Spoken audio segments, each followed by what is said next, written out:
Il y a une page là-dessus, sur ça, dans l'Express, c'est toute une page, celui qui revient de loin. Et ça commence aux abattoirs, parce que avant de faire quoi que ce soit, j'ai travaillé aux abattoirs. J'ai actuellement à tuer des bêtes. Et quand je suis allé à Bruxelles, je me suis fait engager chez un boucher. Mais je me suis rendu compte que le boucher, il fallait faire du boudin. Et ma sœur a épousé le fils du directeur de l'abattoir de Binche. Enfin bon, c'est curieux, mais c'est bizarre. Démarrons par une rupture. Quelle fut la nature des différends qui vous opposa à Gérard Philipe et qui a donc motivé votre départ aux États-Unis? Mais il était professeur au cours du Lin, où j'étais aussi élève. Parce que j'étais élève rue Blanche, comme Francis Blanche, ceux qui ont fait la table aux folles. La cage aux folles. La cage aux folles. Oui. Donc, Serrault avait été la même école que moi, et Dulin et machin, et donc dans ses mémoires il dit heureusement que je suis là parce qu'on va t'enseigner d'aller à la Comédie Française et c'est sûrement pas ça que tu veux faire. Et Gérard Philipe était dans le jury pour la fin d'année de Rue Blanche. Mais on ne s'entendait pas très bien parce que moi, curieusement, j'avais fait une scène du Diable au corps, son film le plus célèbre. Et c'était pour Alidec, ce qui est maintenant la Fémis. Donc ils sont venus me chercher rue Blanche et j'ai fait la scène, une des grandes scènes la scène de la lettre avec Gérard Philipe. Mais il n'avait pas d'argent pour mettre les pellicules dans... Donc on faisait... Pour l'acteur, c'est pareil. Bon, l'acteur fait pas le montage, l'acteur vient faire l'acteur et puis il rentre chez lui, il va faire de la télé, il va baiser sa femme, il fait des tas de choses, mais il fait pas le... Donc ils m'ont fait cadeau de 25, 30, 40 photos du tournage et elles étaient super. Donc elles se sont répandues dans la profession, donc on a commencé à m'appeler pour jouer. Mais j'avais 17 ans et demi, j'avais peur de rien. C'était rue Blanche, c'était Jean Villard qui était le grand patron de l'école et le chef de la Comédie Française. Donc il y avait un différend avec Gérard Philipe et moi. La plupart de mes camarades étaient dans la distribution du Prince de Hambourg et du fameux spectacle Le Cid. Dans le Cid, il était formidable, mais dans la mise en scène, il n'était pas formidable du tout. Donc les photos sont répandues, un agent célèbre m'a appelé, Jacques Becker, le cinéaste, qui était à ce moment-là, qui allait se mettre avec Françoise Fabian, enfin tout ça. Et il y avait moi, avec les photos qui traînaient d'une grande scène de Gérard Philipe à l'IDEC, ce qui était l'École nationale du cinéma. C'était pas de la merde, hein, c'était... Et donc, le temps a passé, et puis Philippe est venu faire un cours, et j'ai rien passé, j'étais là, je regardais. Et après, il est venu aux examens. Et aux examens, il y avait Trintignant, Stéphane Audran qui vient de mourir, Femme de Chabrol, enfin tout un beau paquet. Ils avaient tous 2-3 ans de plus que moi. Moi, j'étais le petit, j'avais 16 ans et demi, 17 ans. Donc on a passé les examens. Dans le jury, il y avait des grands chapeaux du jeune théâtre français, Belmondo, Marielle, Paturel, Cogiot, Bedos. C'était la fine équipe et j'étais le meilleur. À la fin, je suis sorti du théâtre et le directeur du théâtre est venu me voir, Lucien Arnaud, me dit je payais pas les cours, je faisais toujours le malin, je viendrai demain avec les sous, mais j'en avais pas pour mettre des sous, j'en avais pas. Et Lucien Arnaud était là avec le paquet de cartes des résultats. Et je suis sorti et je le vois, j'allais faire le malin et pas le voir. au cas où il me demanderait des sous pour l'année de ses cours. Mais il me dit, qu'est-ce que vous avez fait? J'ai dit, j'ai fait ma scène. Mais qu'est-ce que vous avez fait? Je dis, j'ai fait ma scène et je voyais les cartes qui bougeaient. Je dis, bon, je me suis fait assassiner. Je suis fichu à la porte de l'école. Et donc, le coup de théâtre, il me dit, regardez les cartes. Je dis, il faut vraiment que je regarde les cartes. Mais oui, regardez les cartes. Et je regarde les cartes. Il y avait un texte de Salacrou, qui était un des grands écrivains de l'époque. Il me dit, quel jeune comédien fabuleux, il ouvre toutes les portes d'un seul coup. Où va-t-il chercher ces choses? Donc, il y avait une dizaine de cartes. Et tout c'était délirant. Alain Cuny, je veux rencontrer ce garçon. Il n'est pas le même que les autres. Enfin, vraiment, c'était comme si j'avais tapé les cartes. Et il me dit, mais quelle scène avez-vous fait? Je dis, j'ai fait Valère. Il me dit, Valère quoi? Je dis, Valère de Tartuffe. Il me dit, mais on ne travaille pas sur Tartuffe. Je dis, si, mais j'ai pensé que ça serait bien pour Stéphane. Tu vois qui c'était, Stéphane? Non. Elle a été la femme de Chabrol pendant 20 ans. Elle a fait les films de Buñuel, les 10 derniers. C'était une très belle femme. Elle était ma copine, je n'ai pas ma copine d'amour, mais c'était la copine de Trintignant, et elle était... et tout le monde était absolument délirant sur Bibi, sauf la dernière carte, c'était la carte de Gérard Philippe. Comédien, certes remarquable, mais la courbe psychologique est à côté de la plaque. Enfin, c'était le premier à me donner un coup de talon sur le cul. Et j'ai décidé, comme si c'était comme ça que ça se passait en France, j'allais partir en Amérique. Ce que j'ai fait. Donc une fois arrivé aux US, vous avez rencontré Charlie Parker, Louis Armstrong, Chet Baker, Miles Davis.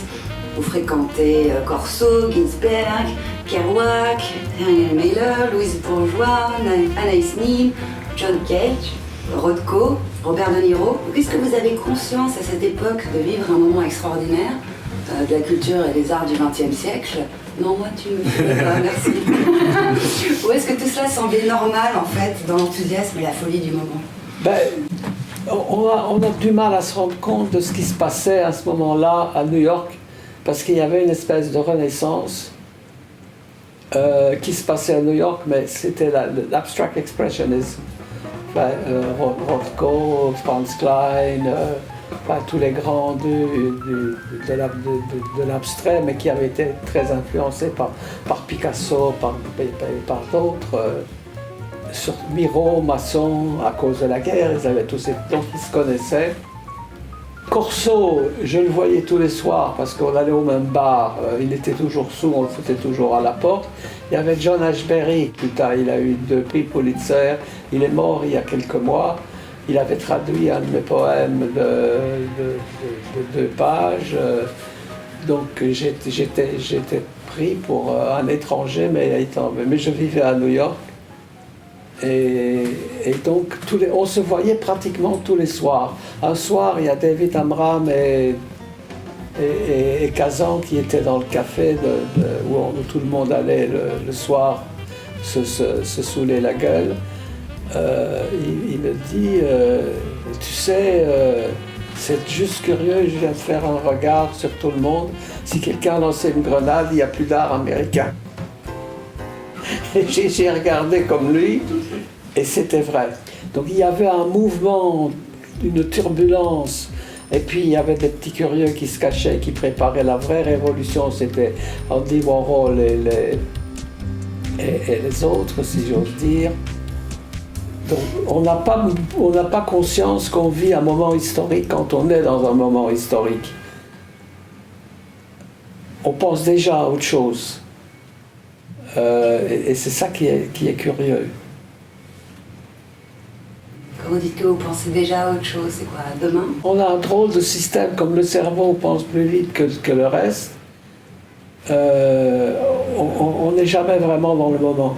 On est en train de découvrir ça. Il y a beaucoup d'articles qui sortent cette semaine, je ne sais pas pourquoi, qui parlent justement de ça, de l'avance du cerveau. Et c'est le numérique, mais le numérique, comme disait Aragon, c'est l'écriture automatique. Si tu écris de la merde, tu as de l'écriture automatique de merde.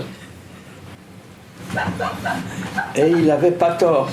Donc, qu'est-ce qui vous a poussé à quitter la Wharton School of Business pour revenir au théâtre, justement, à l'écriture? J'avais eu un break à Philadelphie chez un ami, donc j'avais un lieu où habiter, si on veut. Et j'avais fait comme un serment comme à la Rimbaud, que j'arrêtais le théâtre, etc. S'il suffisait de l'opinion d'un autre acteur pour... Enfin, c'était des fantasmatiques, quoi. Et après,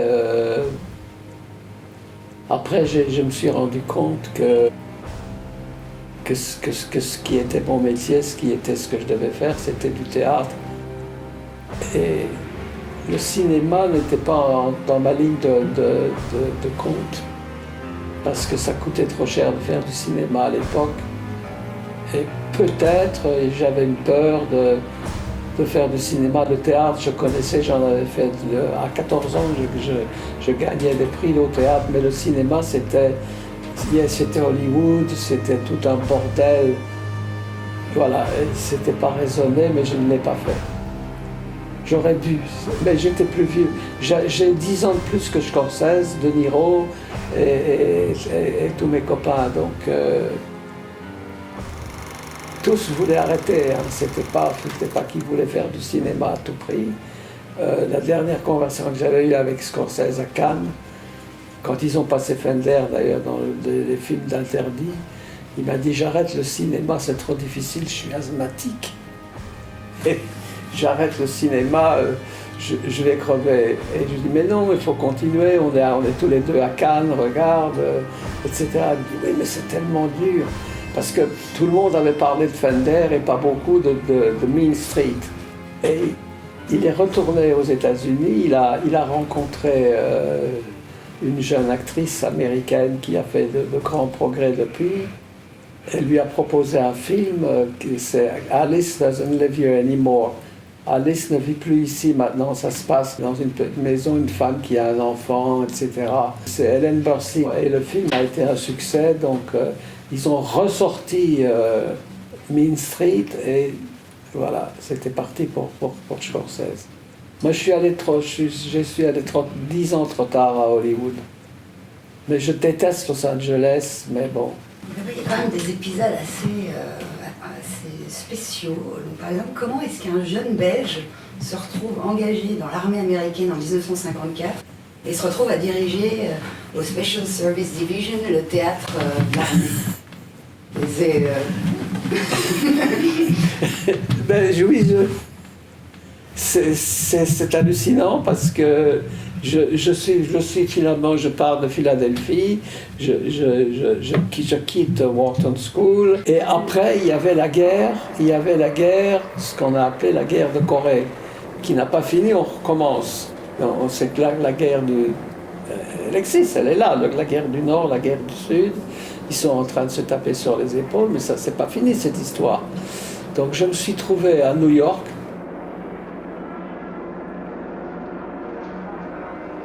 me demandant qu'est-ce que j'allais faire maintenant parce que j'avais pas de sous, j'avais rien. Et j'avais trouvé un travail, c'est comme ça que j'ai rencontré Brando. J'avais trouvé un travail sur le French Line, la compagnie transatlantique. Et je m'occupais des gens célèbres qui venaient prendre le bateau pour aller en Europe ou vice-versa, etc. Et je faisais l'attaché de presse, si tu veux. J'ai reçu tout à coup un papier du gouvernement américain disant « Monsieur Cordier, vous êtes un citoyen belge, nous sommes en guerre. »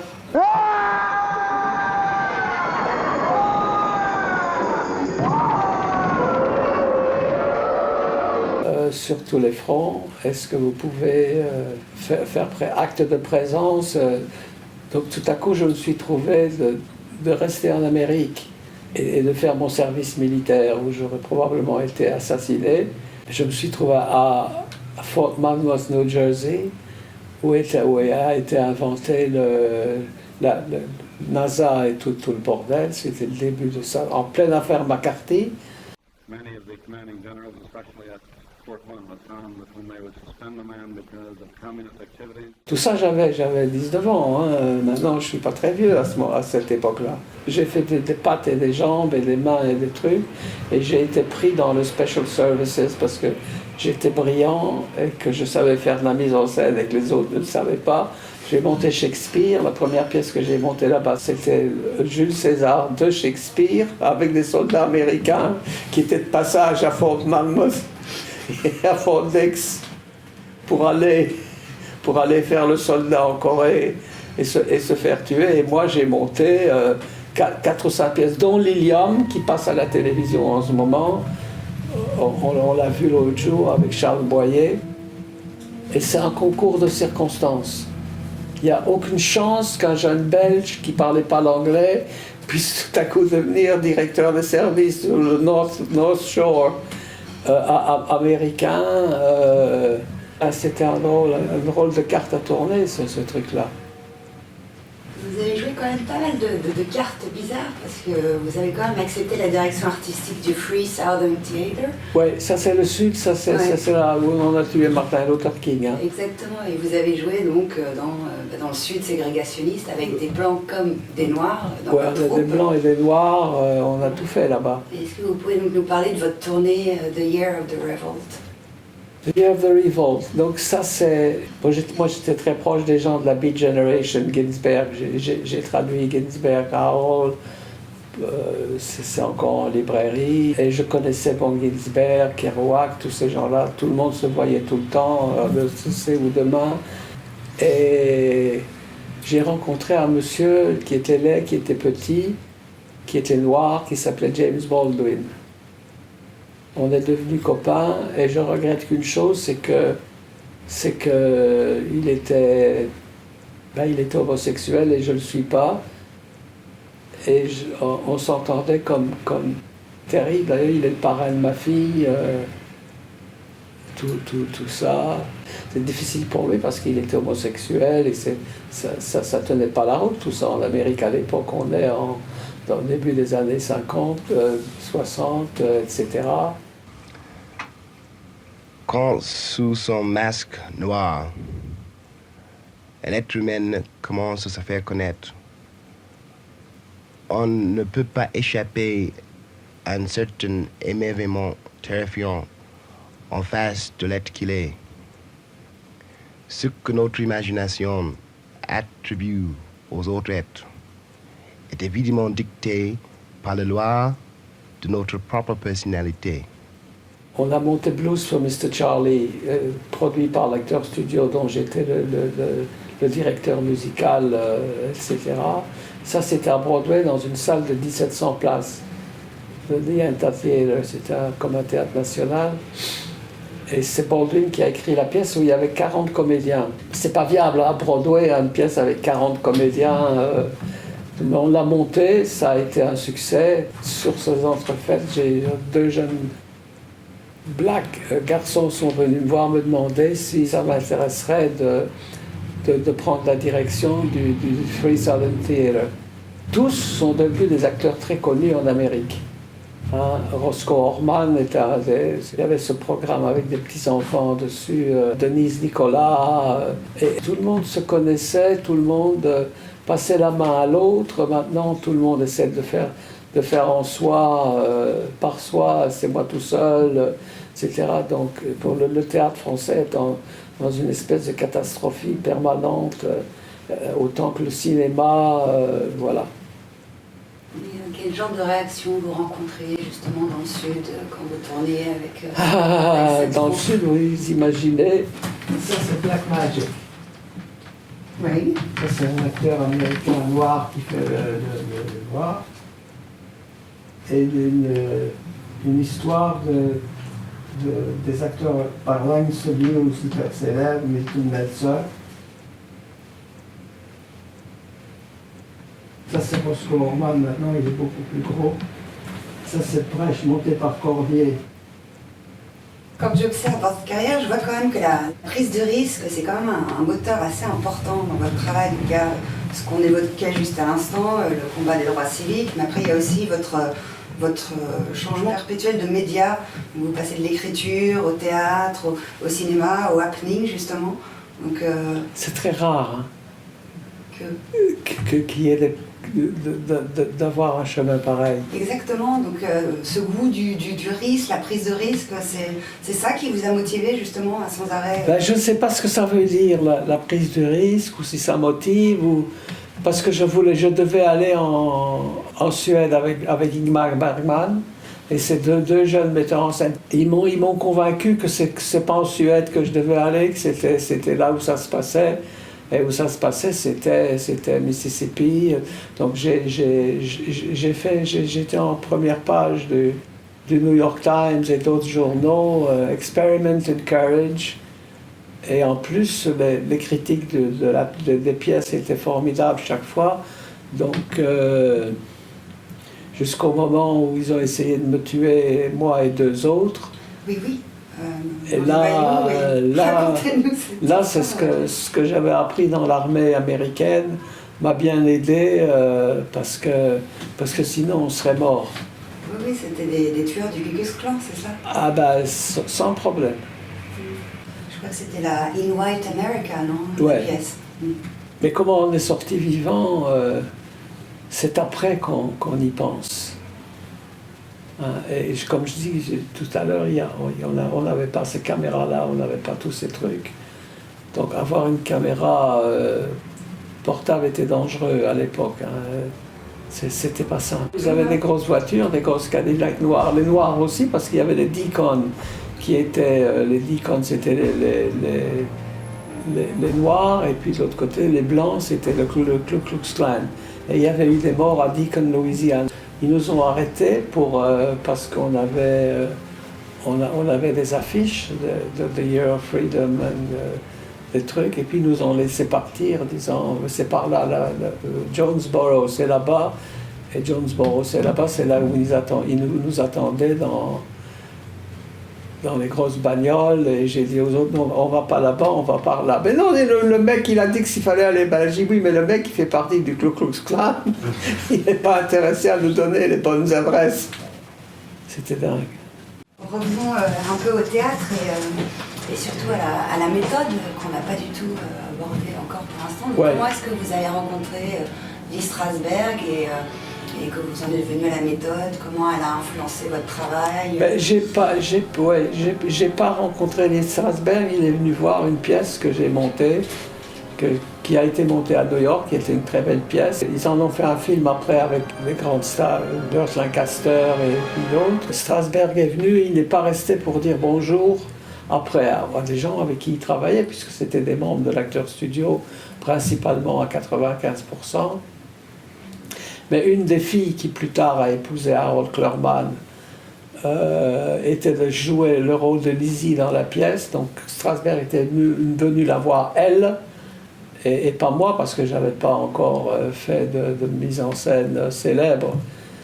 Et donc, éventuellement, j'ai rencontré Strasberg. Elle me dit, mais non, il a trouvé ça formidable. Il a dit que tu étais plus américain que les Américains. Parce que ça se passe dans un ranch, ça se passe chez les cow-boys.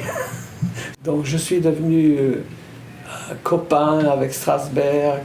Après, on a eu une grande bagarre parce qu'avec Blues for Mr. Charlie, qui a été une cause célèbre. Enfin, le travail n'a pas été fait là-dedans.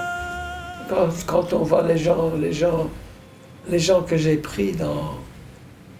les trois quarts sont des gens de l'Actors Studio, et comme je dirais, quelle méthode, tu la connais toi?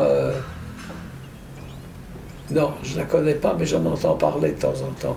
Mais c'est pour ça que je suis en train d'essayer de finir ce livre que j'ai commencé.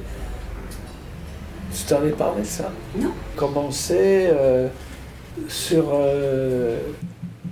parce que les gens parlent de choses sans savoir ce que ça veut dire. Alors que Stanislavski, Strasberg, Meisner, Stella Adler, les grands de la méthode, Ostermeyer.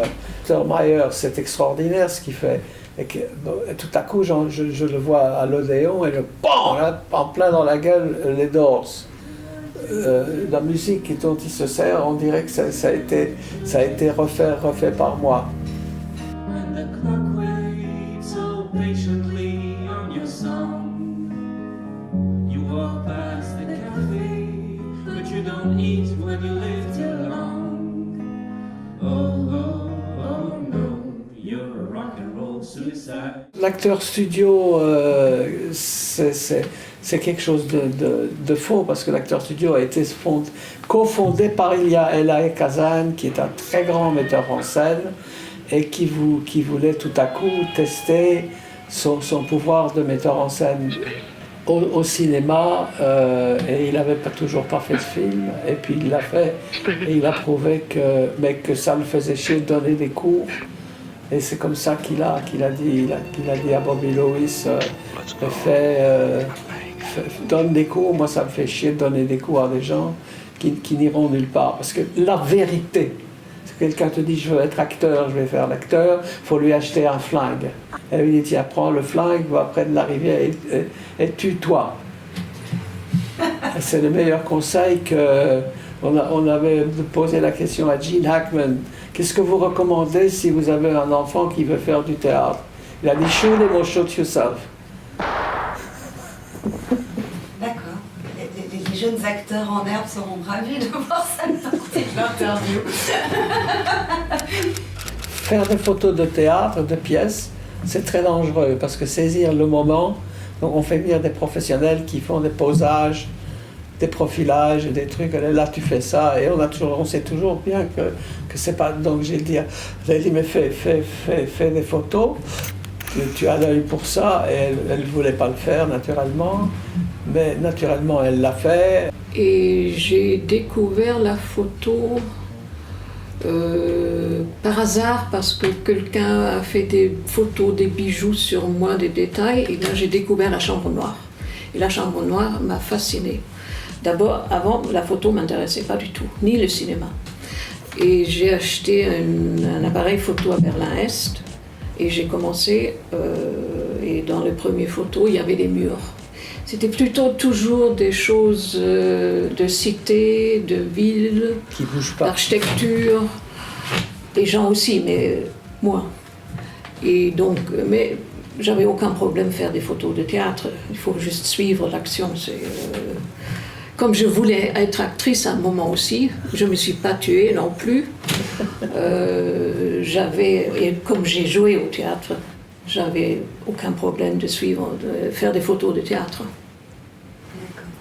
Donc vous disiez tout à l'heure que vous n'aviez même pas l'idée en fait de faire du cinéma, parce que le cinéma c'était Hollywood, que ça coûtait cher. Donc comment est-ce que vous en êtes venu à passer le pas? Si jamais je faisais du cinéma, première chose importante d'ampleur que j'ai fait au cinéma, c'est ce truc-là. Expo 67 à Montréal, il y a eu 550 000 spectateurs sur 6 mois. C'est ce qu'on appelle... 4000, c'est un grand succès. Plus que 4000, c'est... Moi, j'ai fait plus que 4000. Et il y a un monsieur qui était une légende, disc jockey Murray LeKay, qui m'a demandé de venir faire pour rock'n'roll ce que j'avais fait pour la médecine. Je crois que c'était un fou furieux qui m'appelait.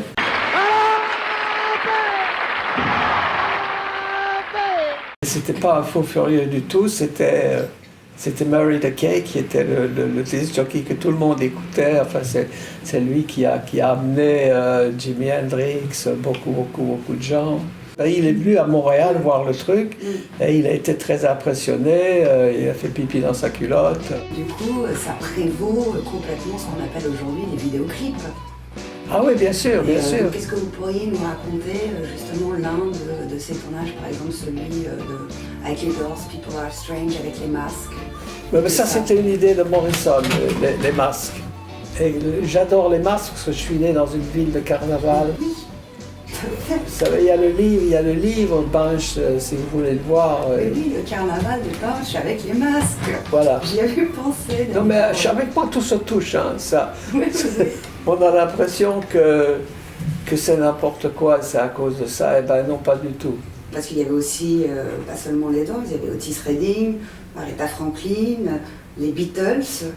Donc, d'où est-ce qu'il vous est venu en fait cette idée juste de faire ces mises en scène avec ces artistes? C'est Murray DeKay qui avait une station de radio, il ne faisait pas de cinéma, ni de télévision, ni rien du tout. Je connaissais déjà certaines de ces personnes, mais je ne connaissais pas Morrison, je ne connaissais pas Otis Redding. Aretha Franklin commençait, j'étais le premier à la filmer, d'ailleurs avec la bande que j'ai, malheureusement, qui est inutilisable. Il y a eu à peu près 20 millions de personnes qui l'ont regardé. Hein. Mais malheureusement, si c'était aujourd'hui, bon, ça serait pas montable parce que c'est comme un grand show de Presley, d'imbécile qui faisait les décors et les trucs, a eu l'idée il prenait de la coke et d'autres choses intéressantes. C'était un copain de John Palmer. Et on avait les grandes grues parce qu'on tournait à Wall Street, c'était 7 caméras, c'était le gros machin, hein, et le frère Maisel, c'est lui qui lui a dit tu peux pas faire la photo, le truc c'est trop lourd les caméras pour les femmes. Oui, on les a vus des Maisel Brothers, que Robert connaissait très bien, pour avoir un conseil avant que je faisais la photo pour Fender l'Indien. Un conseil pour une femme qui devient directeur photo. Il m'a dit une femme ne peut pas faire le cinéma, la caméra, parce que les caméras sont trop lourdes. Mais eux, ils avaient déjà, j'ai vu leur caméra, ils avaient une grosse caméra comme ça. Mais pour eux, c'était léger. Eux, le film était déjà au bout. C'était très équilibré sur l'épaule. Et tous les autres caméras professionnelles à l'époque, éclairs, etc., n'étaient pas équilibrées, ça tombait devant. Donc, mais j'ai fait quand même le film. Et je l'ai vu 20 ans après, je lui ai raconté ça à New York récemment, avant qu'il est mort. On rigolait beaucoup tous les deux. Est-ce qu'il était un peu honteux de la réplique pour le coup? Il ne se souvenait pas. Ah, tiens, comme par hasard. Mais oui, non, mais ça c'est le système américain, si je me souviens, je ne m'en souviens pas. Mais non, l'histoire des caméras et des grosseurs de trucs et des machins, c'était beaucoup plus simple qu'on ne pensait, mais tout de suite, il y avait les syndicats, les unions, qu'il fallait justifier la raison de certaines prises de tournage, etc. Donc, c'est ce qui a tué le Hollywood, hein, parce que Hollywood, ça n'existe plus. C'est 4 mecs qui trouvent 45 millions et qui le... Enfin, c'est la vie. Vous disiez, ouais, justement, donc après la projection de June Fender, que le film, en fait, vous semblait très actuel, toujours aujourd'hui. Donc, est-ce que vous pourriez nous dire déjà en quoi, et puis pendant qu'on y est, est-ce que vous pouvez nous donner votre perception et nous dire ce que vous pensez de la période que nous traversons aujourd'hui? Qu'est-ce que Sex and rock and roll. Je pense. Moi, j'avais pas vu le film depuis 35 ans et j'avais très peur de le voir, en fait, parce que pas tout glisse facilement. Il y a plein de. Bon, c'est un film pas facile. L'écriture est très écrite. C'est pas. C'est presque la poésie. Donc, est-ce que ça passe encore? Mais finalement, je me suis pas ennuyée. J'ai aimé la plupart des choses que j'ai vues. Et c'est étonnant qu'il y avait tellement sex and rock and roll déjà à l'époque dans le film. Comment est-ce que vous êtes parti d'Allemagne? Comment vous êtes arrivé à New York et que vous avez rencontré M. Cordier? J'ai rencontré un architecte, Peter Harnden, qui vivait à Barcelone. Et on est resté en contact. Il m'a invité à un moment de travailler comme graphiste pour un pavillon à Barcelone de Mies van der Rohe. Et l'année après, il m'a demandé si je voulais faire le graphisme dans le pavillon Expo 67 à Montréal. Donc j'ai passé 1 an et demi pour travailler pour Expo 67 à Montréal. Et c'est là où on s'est rencontrés parce que Robert faisait les films pour le même pavillon. Et, mais on s'est revus après à New York et c'est là où on a commencé à vivre ensemble pendant 10 ans. Vous avez vécu ensemble 10 ans. D'accord. Et collaboré donc d'autres fois après. Après, on a refait un film ensemble sur Ricardo Bofill et son équipe à Montréal, quand il était question qu'il fasse les Halles. C'était au moment où Fender allait sortir, avait finalement été libéré de la censure et allait sortir à Paris. Après, 74, par Michel Guy. Il y a une nouvelle censure, j'ai mis plusieurs photos sur Facebook. Une photo noir et blanc de Fender avec les deux filles blanches et noires. Et Facebook l'a censuré. 40 ans plus tard, une photo censurée de Fender l'Indien. Ça s'est passé quand, ça? La semaine dernière. J'avais rencontré Ricardo Bofill à Barcelone. Et j'avais fait quelques photos d'un bâtiment dans le sud qu'il avait fait. Et il m'a dit, mais quand il a vu la photo, mais pourquoi tu fais pas tous mes photos? Et du jour au lendemain, j'étais photographe d'architecture pour Ricardo Bofill, et après Bonnets, Tusquets, Boigas. Et Robert, quelques années plus tard, m'a dit, je ne savais pas faire la caméra, pourquoi tu fais pas la caméra de mon film? C'était deux occasions, Bofill et Robert. Le premier jour était assez compliqué parce que d'abord c'était un grand espace intérieur. Le film à l'époque était aveugle parce que c'était 25 ASA. C'était comme Kodachrome, ça veut dire qu'on pouvait le pousser à 50. En plus, il était positif. Donc il y avait très peu de manœuvres de faute. Donc il y avait une grande table, on avait mis des rails autour. J'étais sur une espèce de quelque chose qu'on pousse. Il y avait des gros mecs derrière moi qui me poussaient. Ils savaient très bien que j'avais jamais fait la caméra. Ça se sentait. Eux me regardaient très à travers. J'étais sur ce truc, on me poussait. Il y avait à peu près 20 lumières de 2000 watts dans le plafond, un 5000 watts derrière l'acteur principal Fender pour éclairer ses cheveux. Et c'était magique et j'avais beaucoup peur, mais ça marchait. Ça glissait quand même. Et la prise de vue était bonne. Donc le plaisir est venu tout de suite. Et vous avez tourné en combien de temps déjà? Je vous l'avais déjà dit après. On a tourné un mois et après on a tourné quelques week-ends. Revenons donc au happening. Et ça c'est moi, photographié par Daddy Von Shaven. C'est happening. À un moment donné, Alain Jouffroy, Jean-Jacques Lebel et moi-même sommes allés à New York. Et Alain Jouffroy, qui c'est Alain Jouffroy?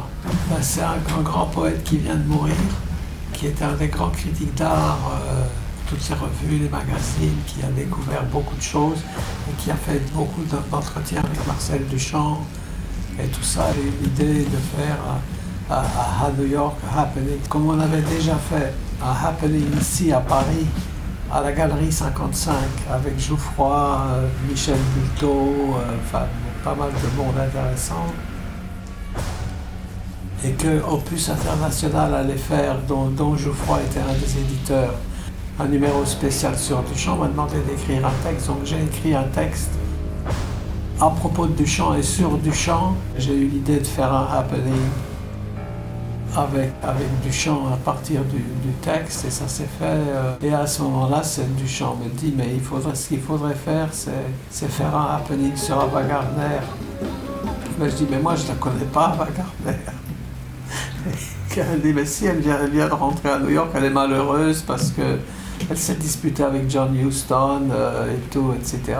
Après, j'ai fait un autre happening pour Dali.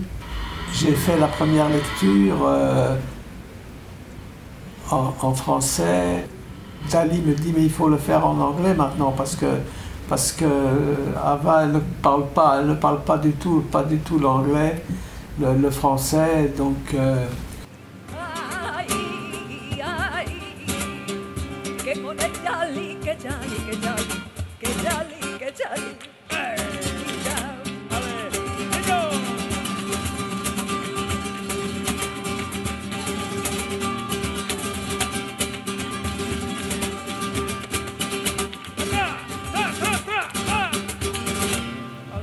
Et il y a mierda plusieurs fois. Chaque fois qu'il disait mierda à Wagner, il disait il y avait l'ambassadeur d'Amérique, l'ambassadeur du Mexique, Ava Gardner, qui se marrait comme une conne. Ava était formidable, elle était d'une gentillesse jusqu'à 5 heures de l'après-midi. Et après, elle était insupportable. Mais c'était quelqu'un de très très bien. Elle a connu tout le monde. Elle s'est inspirée de tant de choses. Mais elle était malheureuse, comme Rita et moi. Toutes ces femmes que j'ai rencontrées, j'ai pas eu des histoires avec elles, hein, mais elles étaient toutes malheureuses, suicidaires, dans beaucoup de cas. C'est vraiment dingue, hein, cette déperdition de soi que Hollywood créait chez les gens. Elle me disait, tu sais, on était comme dans l'armée, il y avait des bancs. Il y avait des bancs et on mettait tous les gens. Seulement, si tu regardais les gens, c'était Tyrone Power, c'était Gary Cooper, c'était Hitchcock, ils étaient tous souvent comme à l'école primaire. Et le gros directeur de la MGM passait et venait dire des saloperies. Qu'est-ce que vous auriez à dire, alors pas un jeune acteur, parce qu'à lui on a compris, vous lui diriez de se suicider, mais un jeune artiste, un jeune créateur d'aujourd'hui, qu'est-ce que vous auriez envie de lui dire pour terminer là-dessus? Qu'il faut se dire que le problème n'est pas l'autre, c'est toi. Je dirais qu'il faut insister sur la continuité et de se dire il faut que je le fasse et développer l'appétit d'avoir à faire ça. Si c'est développer l'appétit d'avoir sa tête sur le fond d'un autobus, ça va mal. Mais il faut dire qu'il faut continuer ce qui est commencé. Et c'était pas facile pour Molière. Molière, il a eu quoi? 2 semaines, 3 mois de vraie création vis-à-vis du roi, et c'était pas à cause du roi. Mais les gens aujourd'hui veulent avoir les choses du roi tout de suite. Dangereux problème. Vous n'êtes pas actrice? Non. Ah, bien, c'est bien. Moi, j'adore les acteurs parce que c'est des gens braves. La plupart du temps, ils se torturent eux-mêmes, mais c'est des braves, ils en valent la peine. Parce que je ne sais pas combien de Picasso arriveraient à faire le Picasso devant 3000 personnes tous les soirs. Pas simple. Il y a un moment donné où on fait quelque chose parce qu'il faut le faire. Parce qu'il faut le faire. Parce que cet appétit dont je parlais tout à l'heure, qui se développe chez le créateur, c'est de premier chef, de plein chef. Et si ça ne marche pas, qu'est-ce qu'on a à perdre? On a à perdre sa connerie, quoi. Mais je n'ai jamais eu les moments où c'était clairement ça ou la mort, l'hésitation de ne pas le faire.